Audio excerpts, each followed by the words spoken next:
Alright, chat. Alright, trying to get to it, chat. Kanungu Church Inferno.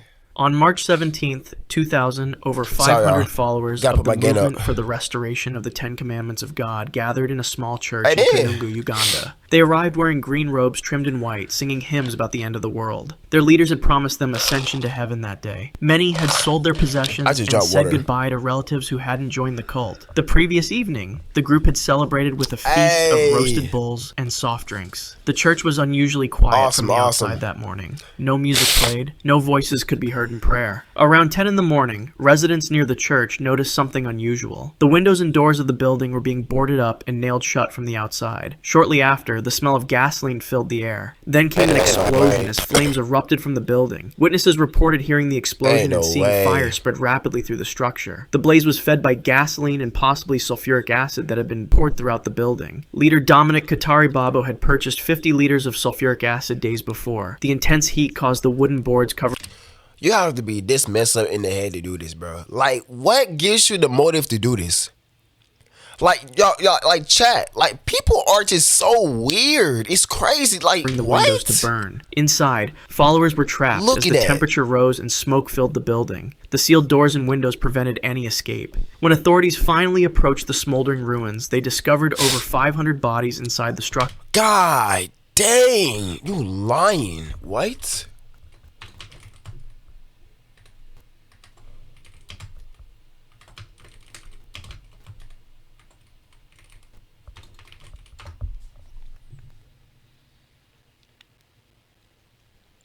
Ain't no way. This is real.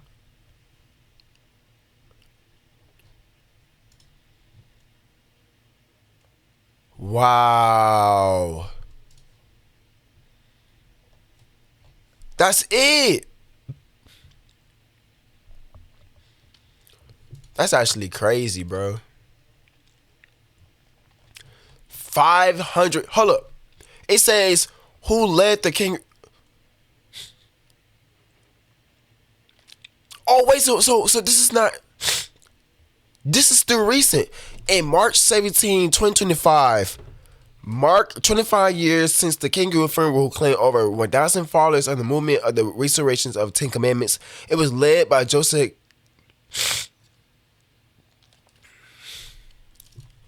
What? The cult leaders were not found among the dead. They had locked their followers inside and disappeared. Days later, police discovered mass graves at other cult properties across southern Uganda. The graves contained nearly 400 additional bodies showing signs of poisoning, stabbing, and strangulation, with some victims found with banana fibers around their necks. Police stated many had been murdered weeks before the church fire. The total death toll reached approximately 924 people. That's actually crazy. 924 victims has died. Yeah, bro. That dude has a. This man have a big place in hell, making it one of the largest mass murders in modern history. Death of the Antichrist. Wow. On September 30th, 1994, Tony and Nikki Dutoit received an invitation to on the largest mass murders in 1994 modern history. Death of the Antichrist. On September 30th, 1994, Tony and Nikki Dutoit received an invitation to dinner at a chalet in Marin Heights, Quebec, from their old friend Dominique Belleton. The couple had a 3-month-old son, Christopher Emmanuel. They were former members of the Order of the Solar Temple, a cult led by Joseph DeMambro. They had left the group after Tony revealed that DeMambro used fake holographic effects to deceive members, causing several followers to leave the cult. Around 5 in the afternoon, the Dutoits arrived at DeMambro's chalet. What they didn't know was that cult members Joel Egger and Jerry Janou were waiting inside. Upon entering, Tony was lured to the basement bathroom. Behind the door, Egger and Janou attacked him with a baseball bat, striking his head repeatedly until he lost consciousness. They then stabbed him 50 times in the back. Nikki, likely realizing what had happened to her husband, was killed next. She was stabbed 8 times in the back, 4 times in the throat, and once in each breast. The numbers held symbolic significance in the cult's rituals. She did not resist. The attackers then turned to 3-month-old Come on, bro. Christopher Emmanuel. DeMambro had declared the... Ain't no way, bro. the infant to be the Antichrist because his parents had disobeyed DiMambro's order forbidding them from having children, and because they had named him Emmanuel, a name DiMambro had reserved exclusively for his daughter Emanuele, whom he called the Cosmic Child. The baby was stabbed 6 times, with both a knife and a wooden stake through the heart. The bodies were wrapped in blankets and carpet, then hidden in a storage closet. Christopher's body was placed in a plastic bag behind a water heater. Egger and Belleton left for Switzerland that night, using the Dutois car to reach the airport. Jerry and Colette Genoux remained at the chalet, cleaning the scene and preparing for their own deaths. 4 days later, on October 4th, they set incendiary timers and died in the fire. Wait, what? Egger and Belleton left for Switzerland that night, using the Dutois car to reach the airport. Jerry and Colette Genoux remained at the chalet, cleaning the scene and preparing for their own deaths. 4 days later, on October 4th, they set incendiary timers and died in the fire. Between October 2nd and 5th, 48 members of the cult died in Switzerland, including Egger, Belleton, and DiMambro himself. Final exit of the away team. On March 26, 1997, sad, former Heaven's Gate member Rio D'Angelo... Like, this is low-key sad, dog. Like, this is sad. The first one was definitely crazy, though, but the second one, bro, it touched me, bro. Like, why kill... Like, why even, like, kill people, bro? Like, why kill the baby as well? Like... A mansion in Rancho Santa Fe, California, after receiving videotapes in the mail the previous evening. Inside, he discovered a scene so methodically arranged, it seemed almost peaceful at first glance. 39 bodies lay on bunk beds and mattresses throughout the house, each covered with a purple shroud. The deceased were followers of Marshall Applewhite, a charismatic former music teacher who called himself Do. He had convinced his followers they were aliens temporarily inhabiting human bodies. For months, they had been preparing for what Applewhite called Graduation Day, the moment when they would leave their human containers and board a spacecraft supposedly hidden behind the Hale-Bopp comet. On March 21st, 5 days before their deaths, the members ate a last meal together at Marie Callender's restaurant in Carlsbad. They recorded farewell videos explaining their decision with calm certainty. Then, beginning March 24th, they started their carefully choreographed departure in 3 waves. First 15 members assisted by 8 helpers, then another 15 also assisted by 8 members, and finally the last 9 helping each other. Each member packed a small bag as if for a journey. They put on identical black shirts, sweatpants, and brand new Nike Decade sneakers. Around their arms, they wore patches that read Heaven's Gate Away Team. The method was precise. Those going first would ingest applesauce or pudding mixed with phenobarbital and hydrocodone, followed by vodka to accelerate the drug's effects. Other members would then place plastic bags over their heads to ensure death from lack of oxygen, then cover them with the purple shrouds. After attending to their companions, the next group would repeat the process. Applewhite... What is wrong with people, bro? Like, oh my God. Like, what is actually wrong with people? Like, oh my... Bro, like, this is a crazy joke. Died on the 3rd day, the 3rd to last member. By morning on March 26th, all 39 were gone. Their bodies were arranged neatly, hands at sides, each with a $5 bill and 3 quarters in their pocket. Toll money, they believed, for their cosmic journey. Fatal beating. In March 1981, Samuel Giguère woke up in the commune in Quebec's Gaspé Peninsula. The toddler had no way of knowing it would be his last day alive. The commune was ruled by Roche Thériault, a self-proclaimed prophet who called himself Moses. Thériault maintained control through fear, violence, and claims of divine authority. That evening, Thériault was celebrating with other members, having convinced his 2 oldest sons to join the commune. Samuel and other children were left in the care of Guy Vere, a 23-year-old who had recently joined the group from a psychiatric hospital. Samuel was cold and hungry, and his crying kept Vere from sleeping. Vere snapped. The other commune members, including Samuel's parents, were with Thériault. When they returned, they found that Samuel had been badly beaten. The toddler cried out, his small body marked by the assault. His pleas went unanswered. The commune members had learned that intervention meant becoming the next target. After the beating, Samuel could not pass urine. Thériault decided to perform surgery on the child. Without anesthesia or medical training, he sliced open Samuel's genitals with scissors and performed a crude circumcision. He also gave the boy stomach injections as part of a healing ritual. The procedures led to infection. The next day, Samuel Giguère was dead. His small body, damaged by both the beating and Thériault's surgical intervention, could endure no more. The commune set the boy's body on fire before burying it on the grounds. Thériault blamed Vere entirely, and later held a kangaroo court that found him not guilty by reason of insanity. Despite this verdict, Thériault still deemed him guilty. As punishment, Thériault castrated Vere. Months later, Vere fled the commune and contacted police, revealing Samuel's death. Authorities raided the commune in December 1981, removing all children and arresting multiple members. members. Theriot and 6 others were convicted of criminal negligence causing bodily harm and received sentences ranging from 9 months to 2 years. Years later, in 1993, Theriot was sentenced to life imprisonment for the murder of another follower. Crude surgery. On September 28th, 1988, at the Anthill Kids Commune. Oh my God, like never in my life, I have never thought about this. I have never thought about this stuff right here, Chad. Like, this is actually wild.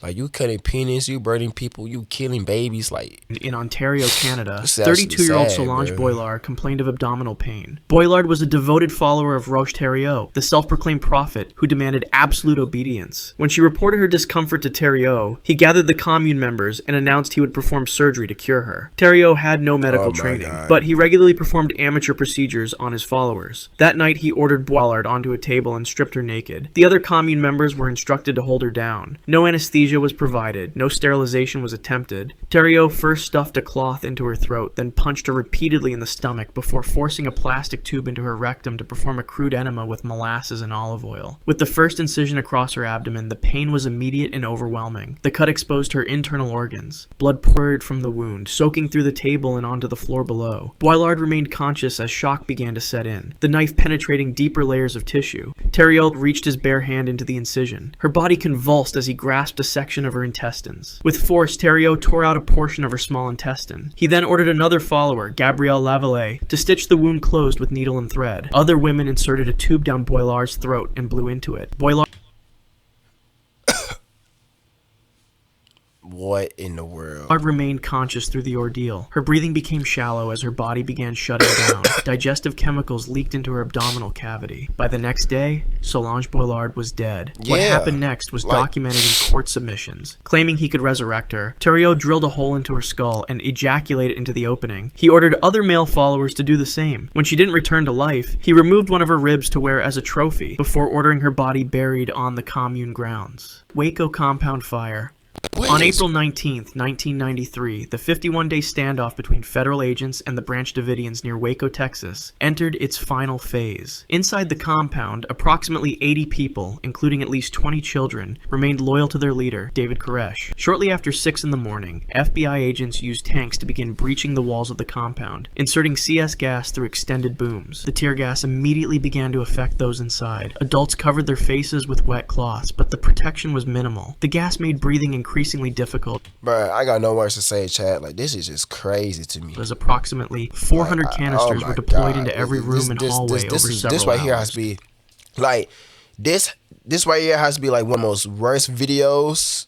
Not worst videos, but like one of the most craziest videos I've ever watched so far. The winds that morning reached 30 to 35 miles per hour, conditions that would later prove catastrophic. Around noon, fires erupted simultaneously in 3 different locations within the compound. The flames spread rapidly through the wooden structure, accelerated by the high winds. Inside, those on the upper floors faced a deadly situation. The tanks had destroyed interior staircases during the gas assault, trapping many on the second floor with no way down. Some members were overcome by smoke before they could escape. Others, weakened by hours of gas exposure, couldn't navigate through the burning building. Many died from smoke inhalation as toxic fumes filled the structure. Those who survived longer faced extreme heat as the flames consumed everything around them. As the fire spread, at least 20 people died from gunshot wounds, including several children. Medical examiners later concluded these were likely mercy killings by those trapped inside with no escape from the flames. One 3-year-old child was stabbed in the chest. Koresh himself died from a gunshot wound to the forehead, though his body was too badly burned to determine whether it was self-inflicted or inflicted by another. 9 people managed to escape the inferno. By the time firefighters were allowed to approach 15 minutes after the fire started, the compound had collapsed in on itself. Investigators ultimately recovered 76 bodies from the ruins, including 25 children. The flames had consumed everything, leaving only Why does kids has to be involved into this, bro? Like, I've never understand why kids has to be involved into stuff like this. Like, this is sad, dog. Why is a 3-year-old is getting stabbed?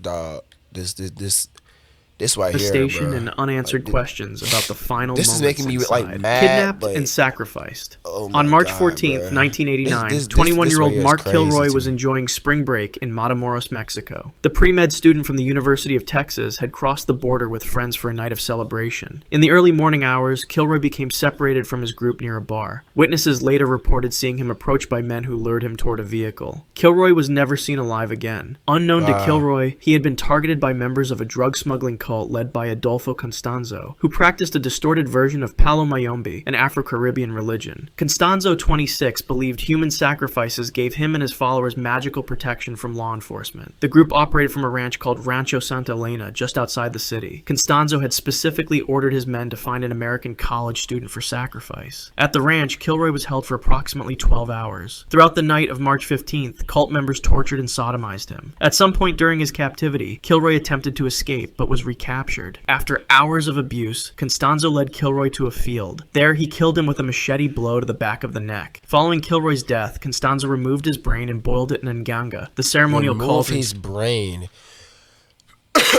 Okay, bro. Central to their rituals. The brain was found later by investigators inside the iron pot, mixed with the animal remains, herbs, and blood. Just so Cult members violent, believed consuming or using parts of their victims would grant them supernatural powers. Constanzo supernatural powers also had Kilroy's legs severed above the knees to facilitate burial. A wire was inserted through his spinal column so the bones could be easily retrieved after decomposition for use as ritual talismans. On April 11th, nearly 1 month after Kilroy's disappearance, police discovered his remains at the ranch along with 14 other victims. Most were rival drug dealers, though some were random abductees. When authorities closed in on Constanzo's Mexico City apartment on May 6th, he fired at police with a machine gun. Rather than surrender, Constanzo ordered his follower Alvaro de Leon to shoot him and his companion Martin Quintana, dying before capture. Silencing of a witness. On January 17th, 2025, 82-year-old Curtis Lind was... Bro, I got nothing to say, bro. Like this is just shocking to me, bro.